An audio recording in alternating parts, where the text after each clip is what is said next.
In a very cozy room. The curtains are drawn, the lamps are lit, and there's a flask of whiskey, two tall glasses, and ice in the thermos on the sideboard. And Mary Maloney is sitting on one chair with a lamp next to her, sewing, looking very happy with this very peaceful smile on her face. And she was looking forward, she was waiting for her husband, Patrick Maloney, to get back from work.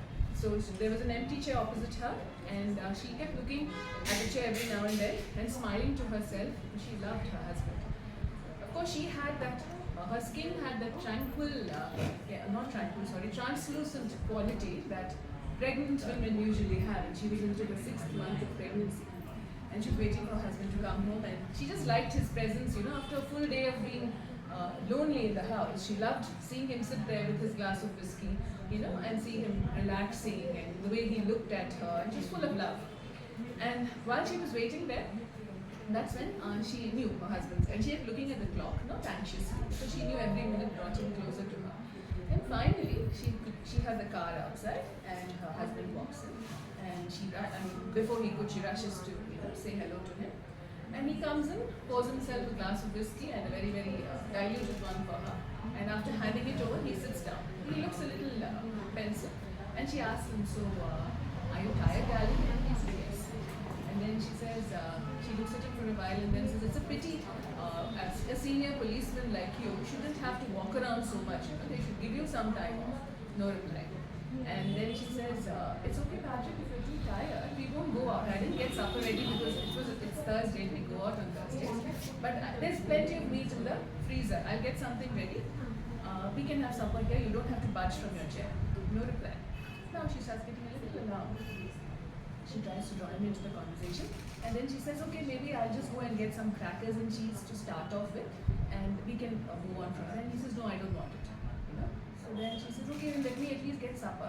And he doesn't look enthusiastic at all. So she says, but you should have supper. And he says, will you just sit down for a minute? She had stood down to go and get his, the cheese and crackers.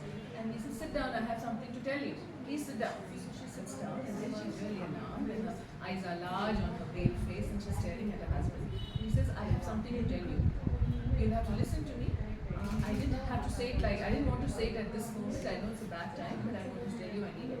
And he tells her. So what he tells her lasts for around 5 minutes, but she listens in a kind of dazed horror, and she thinks that maybe, if she pretends that nothing happened, she'll wake up after some time and she'll think that it's just a nightmare that happened. So he ends his, whatever he had to say with, don't worry, I'll look after you and I'll provide for you and the child. So the money is going to be there.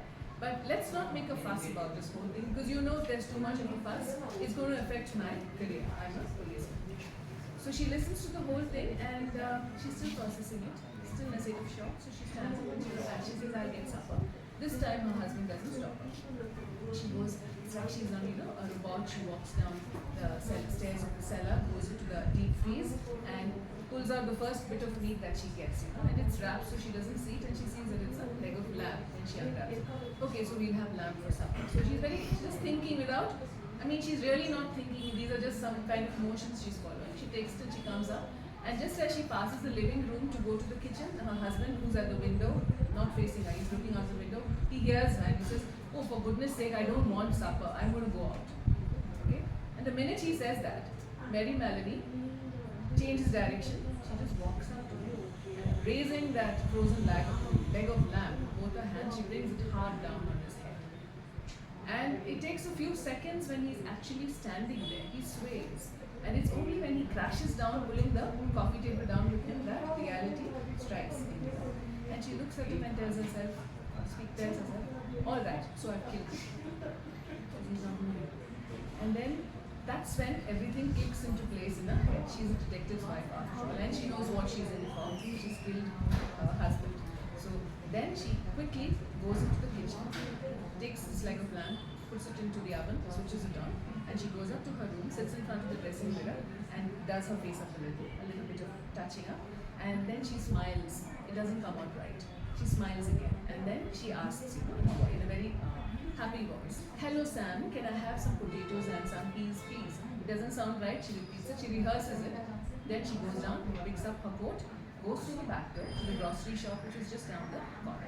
And Sam, of course, was standing there. She tells him, "Can I have some potatoes and these it's for dinner?" And while he's getting it, she tells him, "You know, Sam, you're supposed to go out, but then Patrick is too tired, and he's waiting, so I had to get a good supper more, so I hadn't prepared for today." She takes it and takes a slice of cheesecake, which she recommends as well, and she goes. And as she goes, she tells herself, "Okay, now I'm just going to go. I'm going to be very natural. I'm going to go and I'm going to cook, dinner for my supper for my husband who's very hungry. And I don't expect anything unnatural when I reach there. But if I do, mind you, I'm not thinking of that. If I do, I'm going to be very upset." Okay? So she tells herself this and she walks in. And when she goes in and she sees her husband lying there, all crumpled and distorted, she doesn't have to pretend. Because all the love and longing that she had for the man comes up. And she rushes to him, sits there and cries her heart out. After a few minutes, she gets up, goes up. She knows the number of the police station very well, and she calls him. And the minute it's answered, she says, "Please come quick, Patrick's dead." Again they check, they confirm. She says, "Yes, Patrick's dead, I think." And she waits for them to arrive. Soon, Jack Noonan and O'Malley, two policemen, two detectives she knew very well, they come in and she falls into Noonan's hands and cries. And he gently lowers her into a chair and goes and looks and asks her what happened. So she tells him the whole thing. They're supposed to go out for dinner, blah blah blah, the whole story. And she says, "Is he dead?" "I don't know." So they look and say, "Yes, he is dead." And they talk in a very kind fashion to her, and she's in a state of shock. A lot of whispering happens, a few calls are made, and soon the photographer comes in, the forensic expert comes in, two more policemen come in, and a lot of whispering and talk happens, and they keep asking her questions, but they're very gentle with her, and she answers everything very nicely.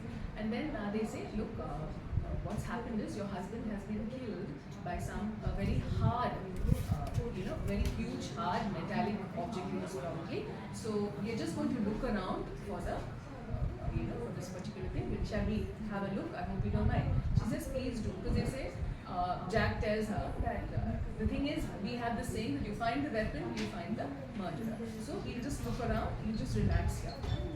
They start looking around, they keep looking at it. They ask her, "Do you have any hard objects in the house?" And she says, "Maybe in the garage, but I never go there, so I don't know. You could have a look." So all this is happening. And then finally, when they come down after some time, the corpse is taken away. And the two of the policemen leave, the photographer leaves, the forensic man leaves, and it's just two other policemen and Jack and O'Malley who are left. So when they are standing, they look tired. She looks at the clock and it's almost 9. And then she tells, and they ask her, "Would you like to go sleep, lie down for some time?" She says, "No, I don't want to budge. I sit here, I'm comfortable. I'll move when I'm ready." And then she asks Jack, when he comes in, "Jack, can you get me a drink?" So he says, "You want whiskey?" Because she's pregnant. "Something light, I feel better." So when he gets her a glass of whiskey, she asks Jack, "Why don't you have some as well? You all look so tired. Why don't you help yourself to a glass?"